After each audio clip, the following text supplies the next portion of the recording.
വിഷയങ്ങളൊക്കെ ബാക്കിയുള്ള ദിവസങ്ങളിൽ നന്നായി പഠിക്കാനും പകർത്താനും അള്ളാഹു നമുക്ക് തൗഫീഖ് നൽകുമാറാകട്ടെ. കുറഞ്ഞ ചോദ്യങ്ങൾ ഇവിടെ കിട്ടിയിട്ടുണ്ട്. അത് വായിച്ചതിന്റെ ഉത്തരങ്ങൾ പറയുന്നു, ശേഷം ദ്വാരക്കുകയും ചെയ്യുകയാണ്.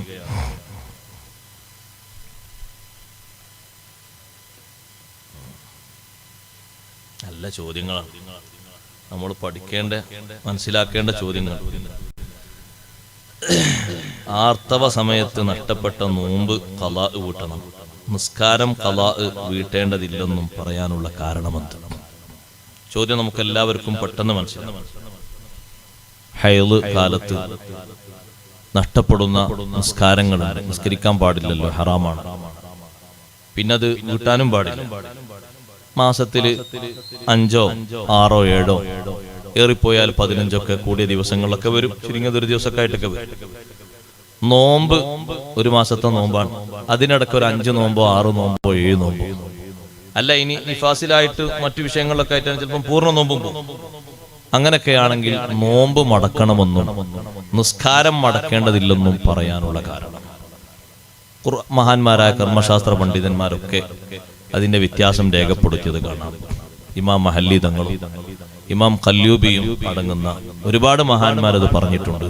അഥവാ നിസ്കാരം ഖളാ വീട്ടണം എന്ന് പറയുകയാണെങ്കിൽ, അങ്ങനെ ഒരു കൽപ്പന വരികയാണെങ്കിൽ അത് വലിയ ഭാരിച്ചൊരു ചുമതലയാണ്. കാരണം ഒരാഴ്ചത്തെ നിസ്കാരം ഉണ്ടാകും, വീടും കാര്യങ്ങളൊക്കെ ശ്രദ്ധിക്കുക, പരിപാലിക്കുക. ഇതിങ്ങനെ ഓരോ മാസവും ഇങ്ങനെ ഖളാ വീട്ടൽ ആവർത്തിച്ച് വരിക, അത് വലിയ പ്രയാസമാണ്. ഒരു മാസത്തല്ലേ നോമ്പുള്ളൂ, അതിന് 7 നോമ്പ് പോയാലും ഒരു വർഷത്തിന്റെ അടുക്ക് അടുത്ത റമദാൻ വരുന്നതിന്റെ അടുക്ക് ഓരോ മാസത്തിൽ ഓരോന്നോ അല്ലെങ്കിൽ 2 അല്ലെങ്കിൽ സുന്നത്ത് നോമ്പിൽ കൂട്ടിയിട്ടോ മറ്റൊക്കെ ആയിട്ട് ആണ് നോറ്റ് വീട്ടാൻ എളുപ്പമാണ്. അത്ര പ്രയാസം.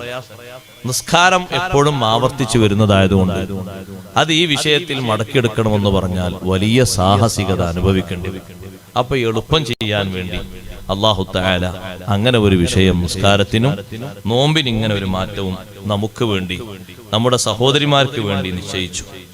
മറ്റൊരു വിഷയം, ആർത്തവകാരി തനിക്കുള്ള ആർത്തവ തുടക്കത്തിലും അവസാനത്തിലും ചില നിസ്കാരം ഖളാ വീട്ടണമെന്ന് കേൾക്കുന്നു. അത് എപ്പോഴാണ്? അത് നല്ല ഒരു ചോദ്യമാണ്, നമ്മൾ എപ്പോഴും മനസ്സിലാക്കേണ്ട ചോദ്യം. ഉദാഹരണമായിട്ട് ളുഹ്ർ നിസ്കാരത്തിന്റെ സമയം പ്രവേശിച്ചു. ളുഹ്ർ നിസ്കരിക്കാനുള്ള ശുദ്ധീകരിത്തോട് ളുഹ്ർ നിസ്കരിക്കാനുള്ള ഒരു 10-15 മിനിറ്റ് കിട്ടി. ശേഷം ആർത്തവമായി. ഒരു 12:30 വാങ്ങി കൊടുക്കുകയാണെങ്കിൽ ഒരു 1 മണിയോടനുബന്ധിച്ച് ആർത്തവ രക്തം വന്നു. നിസ്കരിക്കാനുള്ള ടൈം കിട്ടിയോന്ന് വെച്ചാൽ കിട്ടിയിട്ടുണ്ട്, സമയം കിട്ടിയിട്ടുണ്ട്. 11:30 ഇത് വരൂല, അങ്ങനെ ടൈമായില്ല. നിസ്കരിക്കാനുള്ള ശുചീകരണം കഴിഞ്ഞ് നിസ്കരിക്കാനുള്ള സമയം കിട്ടിയെങ്കിൽ ഇനിയിപ്പോ ഈ ളുഹ്ർ നിസ്കരിക്കാൻ ഇപ്പൊ കഴിയൂലല്ലോ, കാരണം ഹൈലായല്ലോ. ഇത് ഹൈലിന്റെ സമയം കഴിഞ്ഞ് ശുചീകരണം വരുത്തുന്ന സമയത്ത് ഈ ളുഹ്ർ നിസ്കാരം അതോടനുബന്ധിച്ച് ജംആക്കപ്പെടുന്ന അസ്റും രണ്ടും പിന്നീട് ഖളാ വീട്ടും. അതേപോലെ തന്നെ ഹൈല് നിലക്കുമ്പോഴും, ഹൈല് നിലച്ചത് അസ്റിന്റെ സമയത്താണ് ഹൈല് നിലച്ചത്. ഉച്ചക്കൊന്ന് കുളിച്ചപ്പോഴൊക്കെ ചെറിയൊരു ഹൈലിന്റെ സ്വഭാവം ഉണ്ടെന്ന് ഇങ്ങനെ തോന്നി. പിന്നെ അസ്റിന് ഒന്നുകൂടി നോക്കിയപ്പോ ഹൈലൊക്കെ നിലച്ചതാണ് കാണുന്നത്, ഫുള്ളായിട്ട് നിലച്ചിട്ടുണ്ട്. അപ്പൊ കുളിച്ചിട്ട് അസ്ർ മാത്രം നിസ്കരിച്ചാൽ പോരാ. ആ അസ്റിന്റെ തൊട്ട് മുമ്പുള്ള ളുഹ്ർ, കാരണം അസ്റിന്റെ കൂടെ ജംആക്കപ്പെടുന്നതാണല്ലോ ളുഹ്ർ, അതും മടക്കി നിസ്കരിക്കാം. അസ്റിന്റെ കൂടെ ളുഹ്ർ നിസ്കരിക്കാം. ഇത് രണ്ടും എപ്പോഴും ശ്രദ്ധിക്കേണ്ടതാണ്, കണക്ക് വെക്കേണ്ടതുമാണ്, നിസ്കരിക്കേണ്ടതുമാണ്. നല്ലോണം ശ്രദ്ധിക്കണം ആ വിഷയം. ഇതേ രൂപത്തിൽ തന്നെ മഗ്രിബ് ഇശാവും വരും, ജംആക്കുന്ന വിഷയം പറയുന്നു. മറ്റൊരു ചോദ്യമുള്ളത്, പൊക്കിളിനു താഴെ മുണ്ടുടുത്ത് അതിന് മുകളിൽ ഷർട്ടിട്ട് നിസ്കരിച്ചാൽ സ്വഹിയാകുമോ? വളരെ പ്രധാനപ്പെട്ട ചോദ്യം. കാരണം ആനുകാലികമായിട്ട് നമ്മൾ കണ്ടുവരുന്നതാണ്. അത് റുക്കൂയിലേക്കും സുജൂദിലേക്കും പോകുമ്പോ വലിയ ഒരു ത്വളഹ പ്രത്യക്ഷപ്പെടും. ഒന്നുകിൽ അല്ലെങ്കിൽ ചിലരുടെ അടിവസ്ത്രത്തിന്റെ കളറ് കാണും, അത് പിന്നെ തീരെ സഹിക്കാൻ പറ്റാത്ത ഒന്നാണ്. അതും കാണും. അവിടെ ഇവിടെ ഗ്യാപ്പൊക്കെ ഉണ്ടാവും.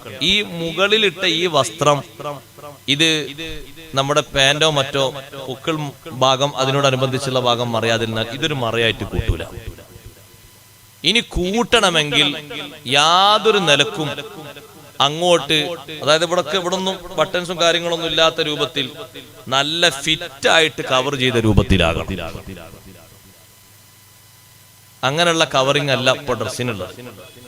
അതായത് ഇപ്പോ ഇവിടെ ഇങ്ങനെ കുടുക്കിട്ടൊക്കെ ഉള്ളതല്ലേ, ഇവിടെ കുടുക്ക് കിട്ടില്ലേ, ആ കുടുക്കിന്റെ ഇടയിലൊക്കെ ഓൾസുകളുണ്ട്. ആരാ അപ്പൊ ഓൾസ് തുറന്നു നോക്കണ്? തുറന്നു നോക്കണ്ട, നോക്കാൻ പറ്റുന്നൊരു പരിതസ്ഥിതി ഉണ്ടായാൽ മതി. ആരും അങ്ങനെ പാളിയൊക്കെ ഉണ്ടോ നോക്കിയിട്ടല്ല, ഇത് കാണുണ്ടോ നോക്കിയിട്ടല്ല, ഇത് പിന്നെ അവർത്തായി മറ ആയിട്ടില്ല എന്ന് കൂട്ട, അതിന് പറ്റുന്നൊരു സാഹചര്യം. ഇപ്പൊ ഇവിടെ തന്നെ നിങ്ങൾ നോക്കി, ഇതൊരു ഓൾസ, ഇവിടെ ഇങ്ങനെതാ ഈ ഭാഗം. ഇപ്പൊ ഈ കുടുക്ക് ഇങ്ങനെ ഒന്നിങ്ങനെ അയക്കാൻ പറ്റിയ സന്ദർഭം അയച്ചു. ഇപ്പൊ ഇവിടെ ഒന്നുകൂടി വിശാലമായി. അപ്പൊ ഇതിനുള്ള ഇടയുള്ള ഓൾസുകളൊക്കെ ആ തരത്തിൽ കൂട്ടുന്നതാണ്. പിന്നെയോ ഇനിയിപ്പൊ ഞാൻ അങ്ങനെ ധരിച്ചാൽ തന്നെ പാന്റ് കുറച്ച് അങ്ങനെ ഉണ്ടെങ്കിൽ തന്നെ കുപ്പായം ഒന്നുകൂടി ചെറുതാകുക ചെയ്യും, വലുതാകുന്ന സ്വഭാവം. ബനിയനാണെങ്കിൽ ബനിയനും ആ രൂപം വരും. കാരണം ബനിയനും ഇങ്ങോട്ട് ഫിറ്റായിട്ട് കൂടി നിൽക്കുന്നതല്ലോ, ബനിയൻ ഈ രൂപത്തിലുള്ളതല്ലേ. ഈ രൂപത്തിൽ ഇവിടെ ഇങ്ങനെ ഒരു വട്ടായിട്ട് നിൽക്കുന്ന ബനിയനും അതേ രൂപത്തിൽ ചില ബനിയന് കൈയില്ലാത്തതുകൊണ്ട് കുറച്ചുകൂടി ലൂസിലാണ് നിൽക്കുക. അവിടൊക്കെ മേൽഭാഗത്തുനിന്ന് താഴോട്ട് നോക്കിയാൽ കാണാൻ പറ്റുന്ന തരത്തിലുള്ള രൂപഭാവങ്ങൾ ഉണ്ടെങ്കിൽ അതൊരു മറയായിട്ട് പരിഗണിക്കപ്പെടും. പാന്റ് നല്ല വസ്ത്രമാണ്, പക്ഷെ നല്ല രൂപത്തിലാണെങ്കിൽ അതൊക്കെ അങ്ങനെ തന്നെ. കന്തൂറ നല്ലതാണ്, നല്ല രൂപത്തിലാണെങ്കിൽ. തുണി നല്ലതാണ്, നല്ല രൂപത്തിലാണ്. നല്ലതല്ലേ, ഒക്കെ അങ്ങനെ തന്നെ. ഒന്നിനായിട്ട് പറയാൻ.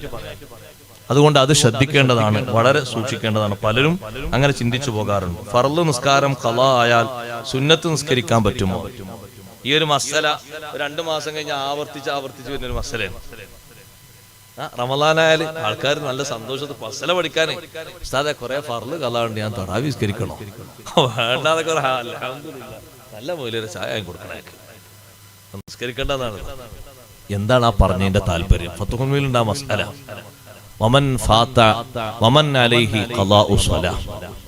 ഒരാളുടെ മേലും നിസ്കാരം ഖളാ ഉള്ളതുണ്ട്, നഷ്ടപ്പെട്ടത് നിസ്കാരമാണ് അയാളുടെ മേലുള്ളത്. ആ നിസ്കാരം അയാള് ഖളാ വിട്ടു.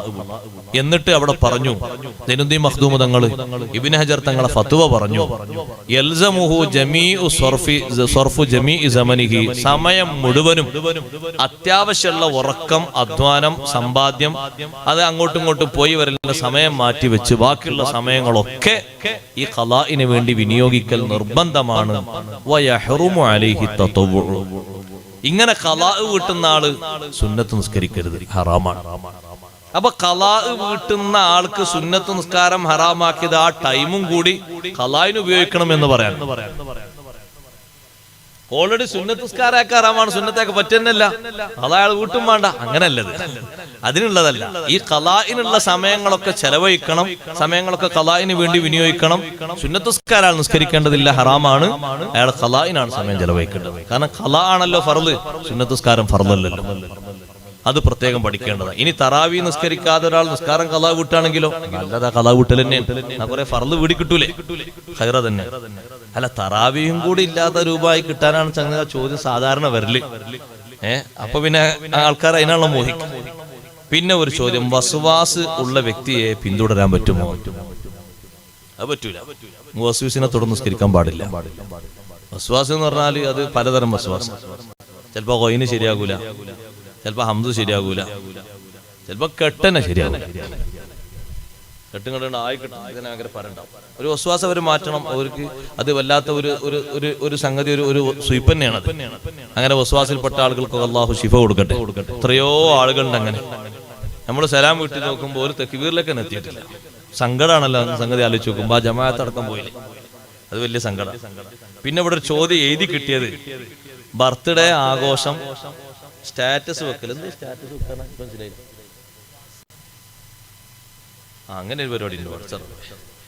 കല്യാണത്തിന് കേക്ക് മുറിക്കൽ, ബർത്ത്ഡേ കേക്ക് മുറിക്കൽ, അങ്ങനൊക്കെ കേക്കുണ്ടോ?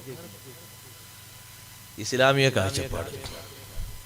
അങ്ങനെ ഒരു ദിനം ആചരിച്ചുകൊണ്ടുള്ള ഒരു പ്രത്യേക സുന്നത്ത് ഇസ്ലാമിലില്ല. കേക്ക് ഒന്നും മുറിക്കുക, നിങ്ങൾ കൊടുത്തോണ്ട് ഞാൻ മുറിച്ചിട്ട് അതിന് ആൾക്കാർക്ക് തിന്നാൻ കൊടുക്കണം. ഇവിടെ ഓരോരുത്തർ കേക്ക് കൊടുക്കുകയാണെങ്കിൽ ആൾക്കാർക്ക് തിന്നോടെ. അങ്ങനെ ഒരു ബർത്ത്ഡേ ആചരിച്ചുകൊണ്ടൊരു കേക്ക് മുറിക്കണമെന്നോ കേക്ക് മുറിക്കാതിരുന്ന വലിയ പ്രശ്നമാണെന്നോ അങ്ങനൊന്നും ഇസ്ലാമിലില്ല. അങ്ങനെ ഒരു സുന്നത്തുമില്ല, ഒന്നുമില്ല. കേക്ക് നിങ്ങളൊന്നും മുറിച്ചാലും തിന്നാം. അങ്ങനെ ഒരു ബർത്ത്ഡേക്ക് ആയിട്ടൊരു കേക്ക്, പിന്നെന്ത് കേക്കാ? ആ കല്യാണത്തിനായിട്ടൊരു കേക്ക്, അങ്ങനെ ഒരു മുറിച്ചോളൊന്നുമില്ല. ഇനിയിപ്പോ അങ്ങനെ ആരോ കൊണ്ട് മുറിച്ച് എഴുതിയിട്ട് കേക്ക് മുറിയാതൊക്കെ ഇല്ല, മുറിച്ച് കേക്ക് തിന്നാൻ പാടില്ല എന്നില്ല. അങ്ങനെ ഒരു പ്രത്യേക അനുഷ്ഠാനം ആചാരം ഇസ്ലാമിലില്ല. ഒരാൾ സന്തോഷത്തിന് ഒരു കേക്ക് മുറിച്ചു കൊടുക്കട്ടെ എന്നുള്ള നിലയ്ക്ക് കൊണ്ടുവന്നൊരു കേക്ക് മുറിച്ചപ്പോത്തിന് കേക്ക് മുറിച്ച് പടച്ചോനെ അങ്ങനെ പറഞ്ഞ് പേടിപ്പിക്കണ്ട, കേക്ക് വാങ്ങി എല്ലാവരും കഴിയുന്നവരൊക്കെ ഭക്ഷിച്ചോളൂ, കുഴപ്പമൊന്നുമില്ല. അങ്ങനെ ഒരു സുന്നത്തായ കർമ്മം ഇസ്ലാമിലില്ല. അങ്ങനെ ചെയ്തത് കൊണ്ട് ചെയ്തില്ല എന്നുകൊണ്ട് ഒരു സുന്നത്ത് നഷ്ടപ്പെടേ അല്ലെങ്കിൽ ദീർഘായുസ് കുറേ അങ്ങനെ ഒരു വിഷയവുമില്ല. അതുകൊണ്ട് ആ വിഷയം അങ്ങനെ മനസ്സിലാക്കണമെന്ന് ഓർമ്മപ്പെടുത്തി ഞാൻ അവസാനിപ്പിക്കുന്നു. അല്ലാഹു നമ്മുടെ സദസ്സ് സ്വീകരിക്കുമാറാകട്ടെ.